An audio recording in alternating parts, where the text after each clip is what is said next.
काव्य शास्त्र से संबंधित अपना ये वीडियो है और इसमें जो महत्वपूर्ण काव्य शास्त्र से संबंधित जितनी बातें हैं वो सारी इसी वीडियो में करवा रही हूँ। ये वीडियो अपने नेट JRF PhD और फर्स्ट ग्रेड सेकंड ग्रेड सभी के लिए अति महत्वपूर्ण वीडियो है। अब देखो इसमें मतलब अपने विभावानुभाव संयोगादर्श निष्पत्ति किसका कथन है, भरतमुनि का कथन है। और इसमें रस सूत्र के व्याख्याकार बताए हैं, 4 बताए हैं और चारों का मैंने क्रम वाइज लिख के बताया है। फिर देखो आचार्य या रस सूत्र के व्याख्याकार है, उनके द्वारा दिया गया सिद्धांत या उसकी अवधारणा है, दर्शन कौन सा है, संयोग का क्या अर्थ मानना है, निष्पत्ति का क्या अर्थ मानना है। तो इस हिसाब से सभी को मैंने एक जगह आपको अवेलेबल करवा दिया है। तो देखो भट्ट लोलट 9वीं शताब्दी, भट्ट लोलट का समय कितना है, 9वीं शताब्दी। और इसके सिद्धांत का क्या नाम है, उत्पत्तिवाद या आरोपवाद। और दर्शन कौन सा है, मीमांसा। संयोग का अर्थ माना है उत्पाद्य उत्पादक, और निष्पत्ति का अर्थ माना है उत्पन्न होना या उपचिति।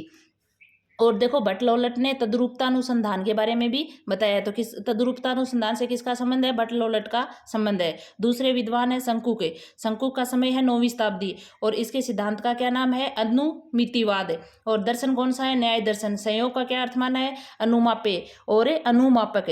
और निष्पत्ति का क्या अर्थ माना है, अनुमिति। अगले हैं विद्वान भट्ट नायक, समय कौन सा है, 11वीं शताब्दी। सिद्धांत का क्या नाम है, भुक्तिवाद या भोगवाद। दर्शन कौन सा है, सांख्य दर्शन। संयोग का अर्थ माना है भोज्य भोजक और निष्पत्ति का अर्थ माना है भुक्ति। अगला विद्वान है अपना अभिनव गुप्त। अभिनव गुप्त का समय है 11वीं शताब्दी और इसके सिद्धांत का क्या नाम है, अभिव्यक्तिवाद। और ये दर्शन कौन सा है, सेव।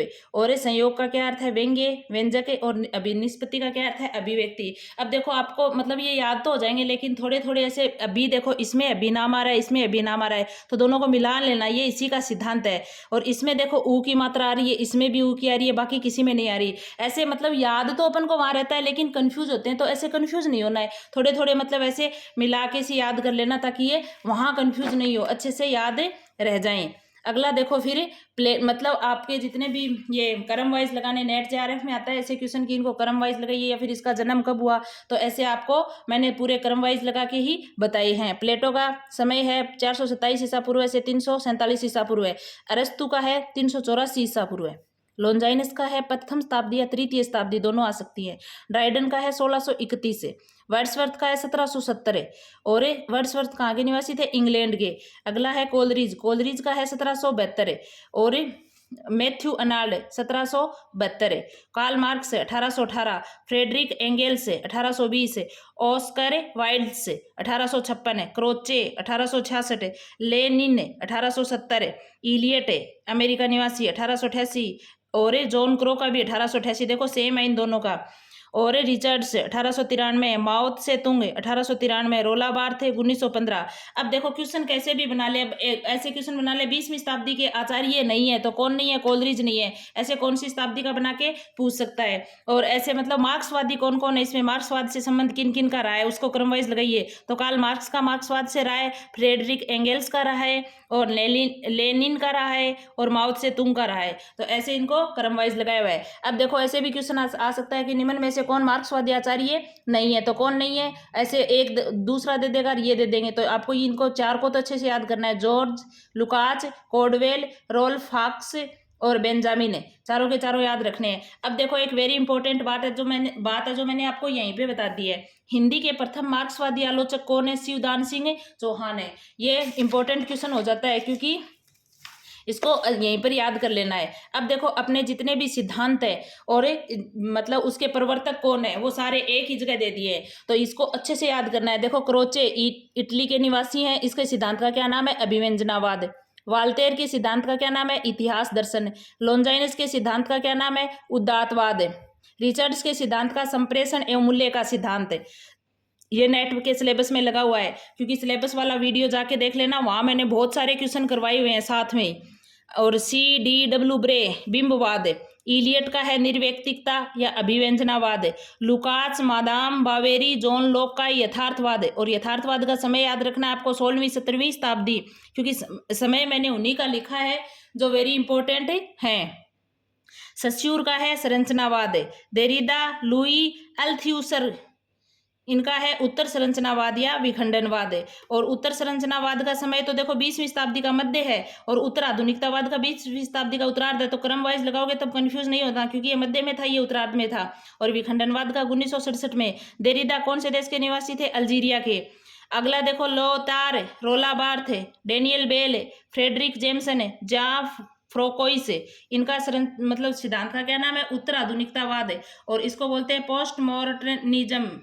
मैथ्यूनाल्ड का नव अभिव्यंजनावाद है। कोफ का नित्से कामू, हेडगर जा पोल सार्थ है अस्तित्ववाद है। अस्तित्ववाद की विशेषताओं में देखो जीवन की निरर्थकता के बोध कराती है और मृत्यु बोध है।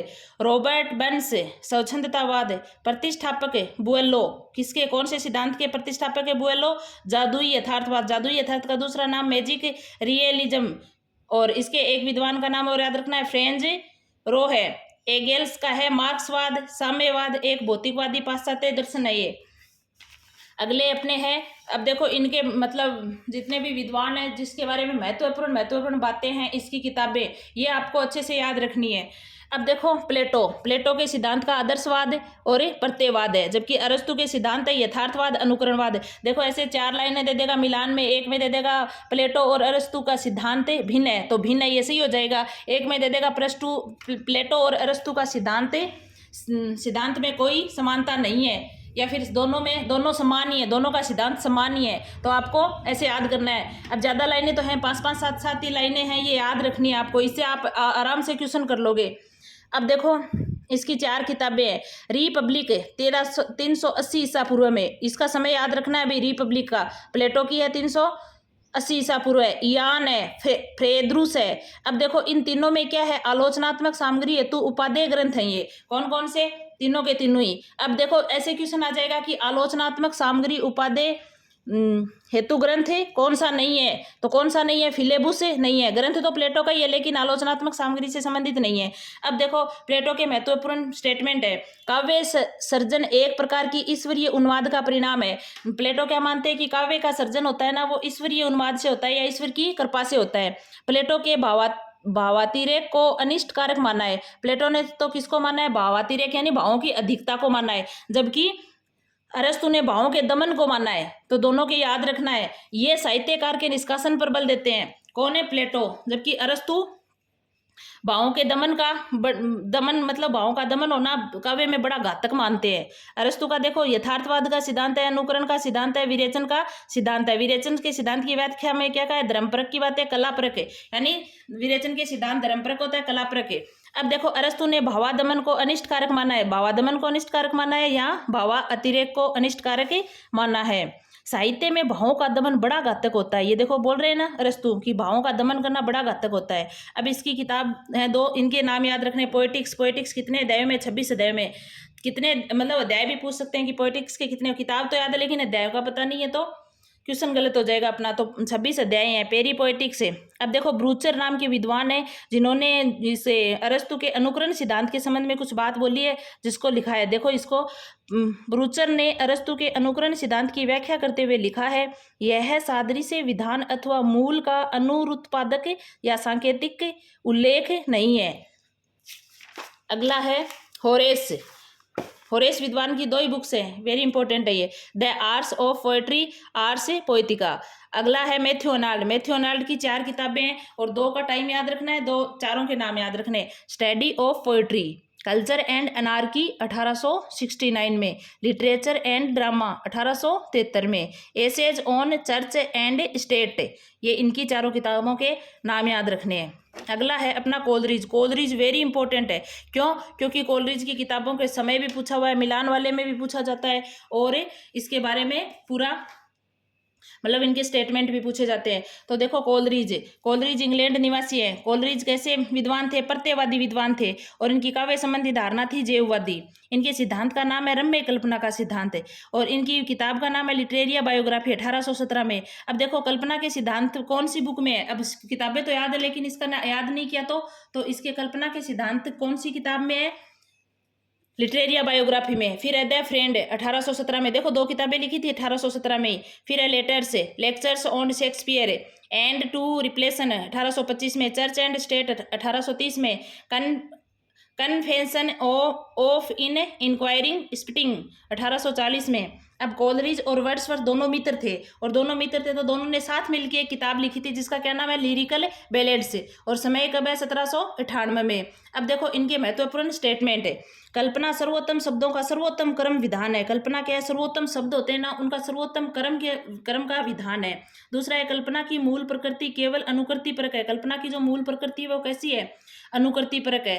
किसी कलाकृति का अगला है, किसी कलाकृति का मूल्य उसकी कलात्मकता में ही है, उसके बाहर नहीं है। कोलरिज कहते हैं कि भाई किसी जो कलाकृति है ना, उसका मूल्य उसकी कलात्मकता में ही होता है, उसके बाहर नहीं होता।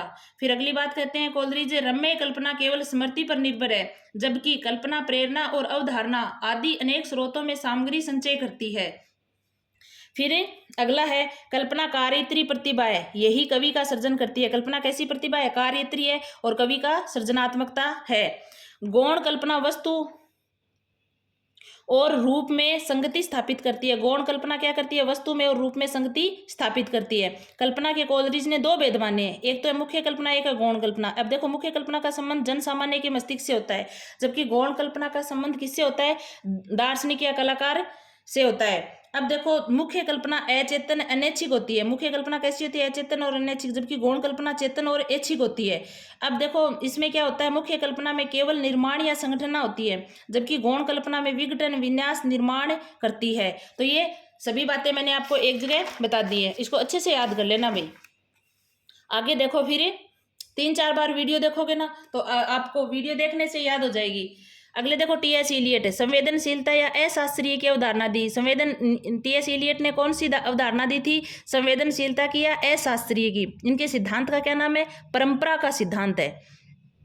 अब देखो इनकी किताबें और उनका समय मैंने उन्हीं का लिखा है जो इंपॉर्टेंट है, तो देख लो। 1920 में द सेक्रेट वुड, परंपरा और व्यक्ति प्रतिज्ञा। द सेक्रेट वुड कब लिखी गई, 1920 में, और इसमें क्या है, परंपरा और व्यक्ति की प्रज्ञा के बारे में है ये बुक। 1924 में है फिर होमेज टू जॉन ड्राइडन। 1932 में एलिजाबेथ एसेज, और 1934 में फिर है सेलेक्टेड एसेज, फिर है द वेस्टलैंड, और 1936 में एसेज एंटियंस एंड मॉडर्न, और एक इसकी है notes towards the definition of a culture है। और इनका वेरी इंपॉर्टेंट एक नाटक भी है, क्या है, द कोकलेड पार्टी, ये इसका नाटक है, इसको याद रखना है। देखो वैसे तो याद रखने के लिए इलियट को इडियट से याद रख लेना, और फिर देखो इसके बारे में कोकलेट, अपन चॉकलेट बोलते हैं तो इसने क्या बोला नाटक को, कोकलेट, तो आपको ऐसे मिलान करके भी याद रख लेना है। आगे देखो इसने 7 बातें बोली है जो वेरी इंपॉर्टेंट है। सभी आलोचना का लक्ष्य कवि नहीं कल्पना है। सभी आलोचना का लक्ष्य क्या नहीं है, कवि नहीं है, क्या है, कल्पना को माना है इसने। पूर्ण क्लासिक करती वह है जिसमें किसी मानव की पूर्ण शक्ति निहित होती है। अब देखो ये बात भी, कोई चीज पूर्ण नहीं होती, लेकिन ये कहता है कि पूर्ण शक्ति होती है, तो ऐसे भी याद रख लेनी है इसको। कविता कवि व्यक्तित्व की अभिव्यक्ति नहीं है, व्यक्तित्व से पलायन है। ये देखो ये भी ऐसे इडियट सी बात लग रही है, व्यक्तित्व की अभिव्यक्ति नहीं है कि कविता क्या है, व्यक्तित्व से पलायन है। तो ऐसे मतलब आप याद कर लेना, वैसे याद रहे तो वैसे याद कर लेना, पर याद कर लेना कैसे भी। इसके अनुसार परंपरा जीवित संस्कृति का 0 अंश है। परंपरा क्या है, इसके अनुसार जीवित संस्कृति का 0 अंश है। परंपरा केवल अतीत ही वर्तमान को मर्यादित नहीं करता, वर्तमान भी अतीत को मर्यादित करता है। ये देखो ये बात भी इसके साथ है, मिलान खा रही है। कवि का मन असंख्य भावनाओं, पदावलियों, बिंबों के ग्रहण एवं संचयन से निमित्त एक आधार मात्र की बाती होता है। आलोचना की विशेषता बताइए इसने, आलोचना की 2 विशेषताएं बताइए, क्या है, कविता आत्मगत अभिव्यक्ति से पलायन है, कवि काव्य का माध्यमवर है। कवि क्या होता है, काव्य का माध्यमवर होता है। अगला विद्वान है अपना I.A. रिचर्ड्स।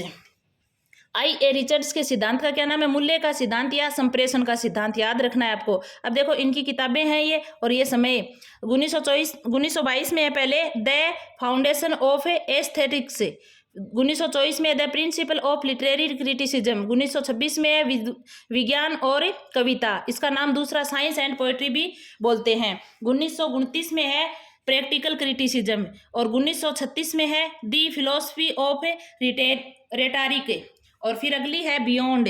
1938 में interpretation in teaching, Coleridge on imagination. फिर देखो इसने 5 बातें बोली हैं जो याद रखना है। मन आवेगों का तंत्र है, क्या बोला है, मन क्या है, आवेग होते हैं ना, उनका तंत्र है। कल्पना मन की कोई रहस्यपूर्ण क्रिया नहीं है, वह मन की अन्य क्रियाओं के समान ही होती है। इसने देखो कल्पना के बारे में क्या बोला है, कोलरिज ने क्या बोला है, सबको याद एक साथ नहीं रहता, तो थोड़े थोड़े ऐसे मिलान करके याद करना है कि इसने बोला है कि कोई रहस्यपूर्ण बात नहीं है कल्पना, बस मन की अन्य क्रिया, वैसे ही कल्पना है। रिचर्ड जिसे संप्रेषण कहते हैं वही अपने भारतीय काव्य शास्त्र में साधारणीकरण का एक रूप है। रिचर्ड के जो संप्रेषण का सिद्धांत है वही भारतीय काव्य शास्त्र में क्या है, साधारणीकरण है। आलोचना के क्षेत्र में न्यू क्रिटिसिज्म का सूत्रपात इलियट व रिचर्ड्स ने माना है। अब देखो पीछे दो विद्वान अपने पीछे भी आए थे, कोलरिज और वर्ड्सवर्थ, उन्होंने साथ मिलकर किताब लिखी थी, इन्होंने साथ में मिलकर एक आलोचना का एक सिद्धांत माना है। क्या माना है, न्यू क्रिटिसिज्म का सूत्रपात दे दिया। काव्य भाषा की विशेषता इसने क्या मानी है, छद्म कथम की प्राथमिकता, रागात्मक अर्थ की प्राथमिकता। अगला विद्वान है अपना वर्ड्सवर्थ। वर्ड्सवर्थ का समय देखो 1700, वर्ड्सवर्थ का समय तो आपको एक साथ पीछे करवाए, बार बार समय नहीं लिखना, मतलब वहीं से याद कर लेना है। एक ही किताब है इसकी और उसका समय है 1793। In evening walk and descriptive sketch change, ये प्रथम काव्य है इसका, और इसने कविता के बारे में ये बात बोली है। देखो गद्य और काव्य की भाषा में कोई भेद नहीं है। वर्ड्सवर्थ कहता है कि गद्य की और काव्य की भाषा में कोई भेद नहीं है। कविता प्रबल भावों का सहज उच्छलन है, या फिर उसने बोला है कि कविता स्वतः स्फूर्त अभिव्यक्ति है।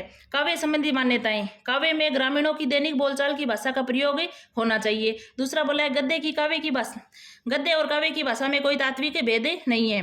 प्राचीन कवियों का भावोद्बोध जितना सहज था उसकी भाषा उतनी ही सरल थी। भाषा में कृत्रिमता और आडंबरवाद के कवियों की देन है। भाषा के कृत्रिमता और आडंबरवाद के जो कवि है ना, उनकी देन है। अगला अपना है सिद्धांत, मतलब विद्वान है क्रोचे।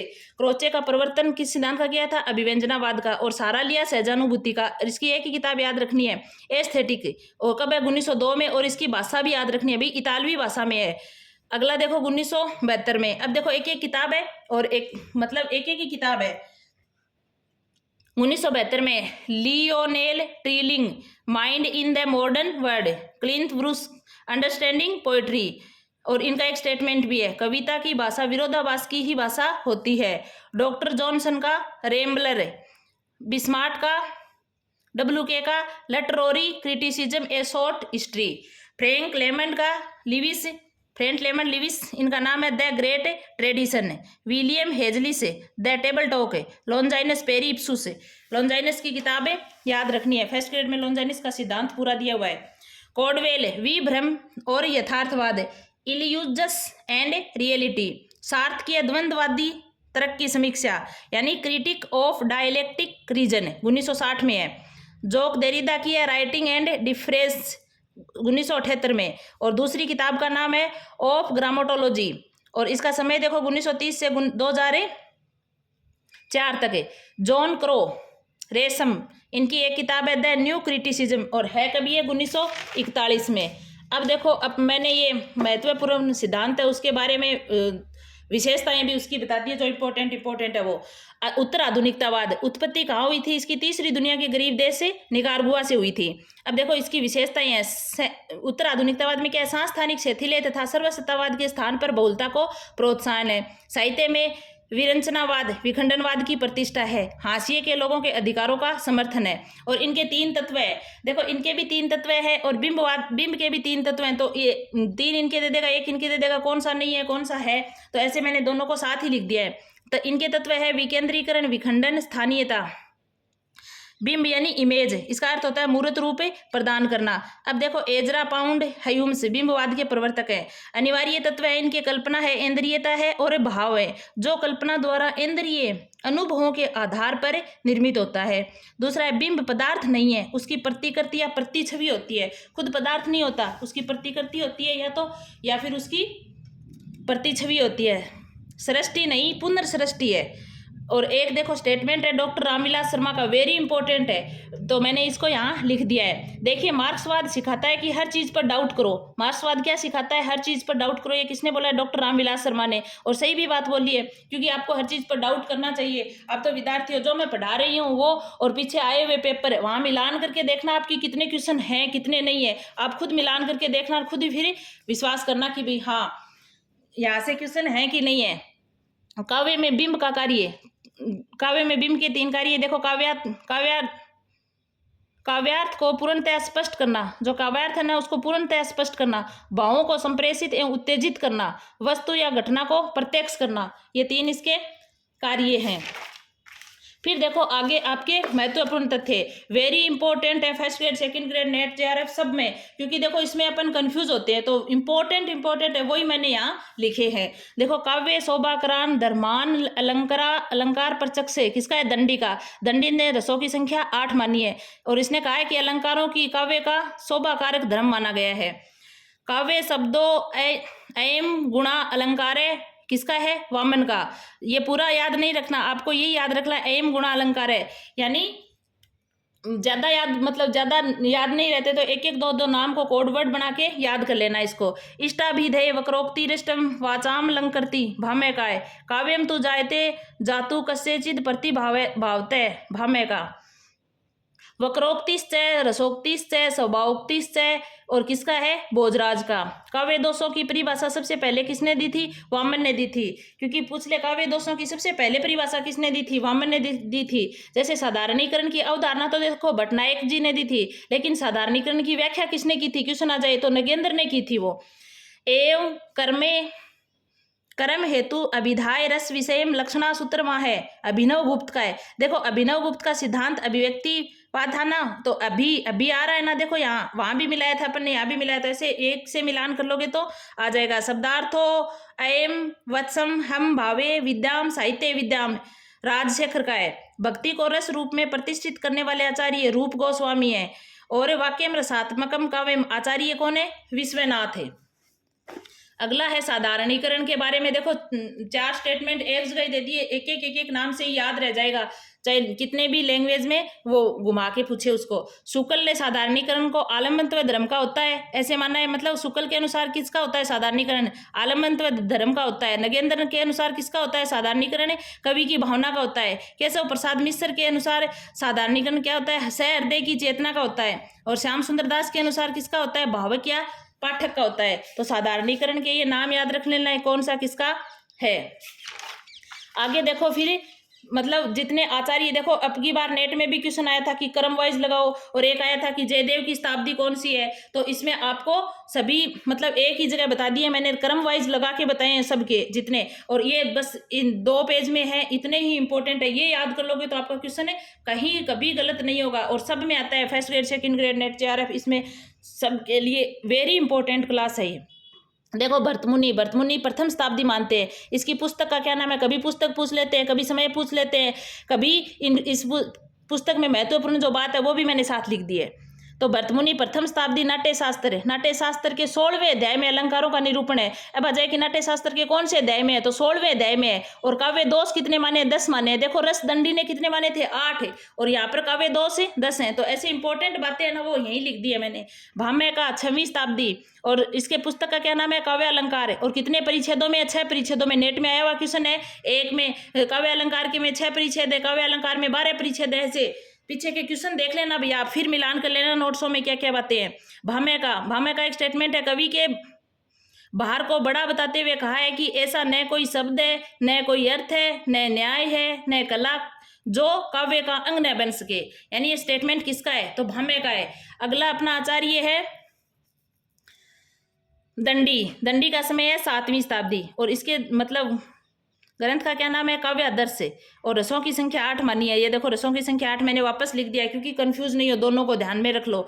और देखो इसके दूसरे तीसरे परिच्छेद में अलंकार निरूपण है। कौन कौन से? काव्य आदर्श के दूसरे तीसरे परिच्छेदों में अलंकार का निरूपण है। कौन कौन से परिच्छेद? देखो ज्यादा डीपली क्वेश्चन आता है ना तो अंदर से आता है परिच्छेदों में, इनमें क्या है, कौन से में है, तो ये याद रखने अपन को। वामन 8वीं शताब्दी, और रचना क्या है? काव्य अलंकार सूत्रवर्ती। रचना का नाम है काव्य अलंकार सूत्रवर्ती। और आ जाए कि रीति सिद्धांत से संबंधित कौन सा ग्रंथ है, ये 2-3 दे देगा कौन सा है, तो रीति संप्रदाय के आचार्य वामन ही है। तो इसमें देखो ये काव्य अलंकार सूत्रवर्ती में रीति सिद्धांत की स्थापना की गई है। उद्भट का 8वीं शताब्दी, और इसका ग्रंथ देखो काव्य अलंकार सार संग्रह। तो उद्भट का है, सूत्रवर्ती वामन का है। अपन याद करते हैं कोई सूत्र मिल जाता है, वाह मुझे सूत्र मिल गया, तो ऐसे याद रख लेना सूत्र तो वामन का है। वाह से अलंकारों का आलोचनात्मक एवं वैज्ञानिक ढंग से वर्णन। ये देखो इसमें तो क्या है, सार संग्रह में तो आलोचनात्मक और अलंकारों का वैज्ञानिक ढंग से वर्णन मिलता है। इसमें सूत्रवर्ती में क्या मिलता है, रीति सिद्धांत। तो ऐसे याद रखना है इसको, और एक जगह ही लिख दिया है मैंने,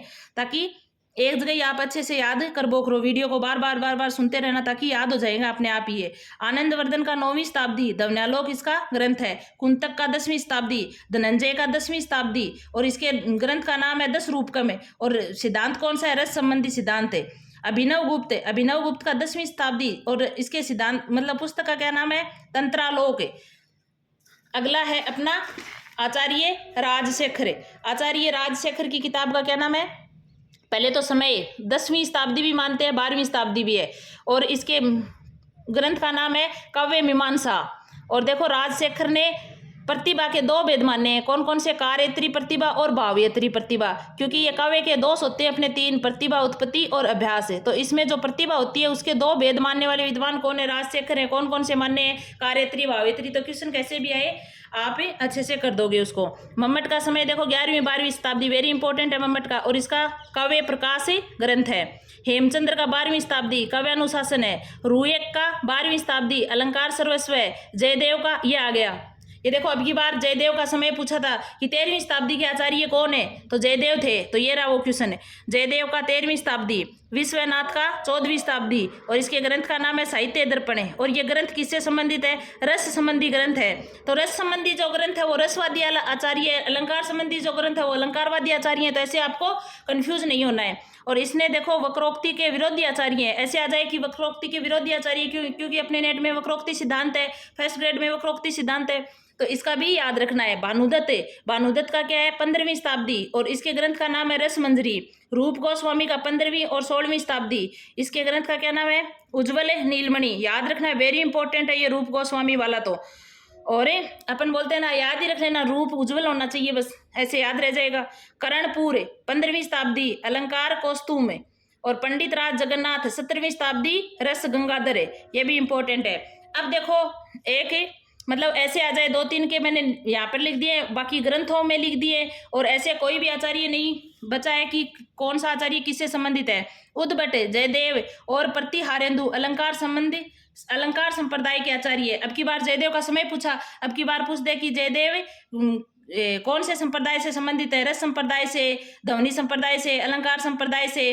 तो ऐसे किससे हो जाएंगे, अलंकार संप्रदाय से। तो कहीं से भी कैसे भी क्वेश्चन है, मैंने जितने क्वेश्चन है वो सभी यहाँ इस नोट्सों में ऐड करने की कोशिश की है, जो आपको अच्छा मतलब एक ही जगह पूरा मैटर मिल जाए। और ये सब के सब अपने फर्स्ट ग्रेड सेकंड ग्रेड के लिए वेरी इंपॉर्टेंट है। नेट जेआरएफ के लिए तो ये रामबाण क्लास है, और आपको मतलब रामबाण नोट्स हैं। ये वीडियो आप बार बार 5-7 बार देखोगे तो अच्छे से याद हो जाएंगे। अब देखो आपको मतलब इन नोट्सों पे विश्वास कैसे हो, तो मैं आगे कल आपको सेट का राजस्थान सेट का वो पेपर आया हुआ है, वो कहीं से लाके वो करवाऊंगी, जिससे आपको पता चले कि भाई हाँ क्वेश्चन कहाँ से है। क्योंकि नेट वाले क्वेश्चन तो आप मिला ही रहे हो, वो पेपर तो आपके पास है ही। और अब जो अपने नोट्स हैं और जो पेपर है उसमें देखो पत्रिका करवाई है, तो पत्रिका में भी कोई क्वेश्चन बाहर नहीं है।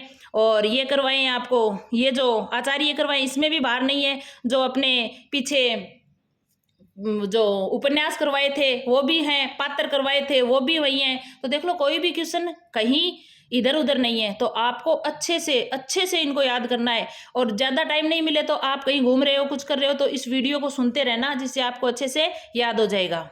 अगला वीडियो किसका बनाना है इसके बारे में कमेंट किया करो। आपको नोट्स कैसे लगे इसके बारे में बताया करो, ताकि मैं और अच्छा मैटर आपको अवेलेबल करवाती रहूँ।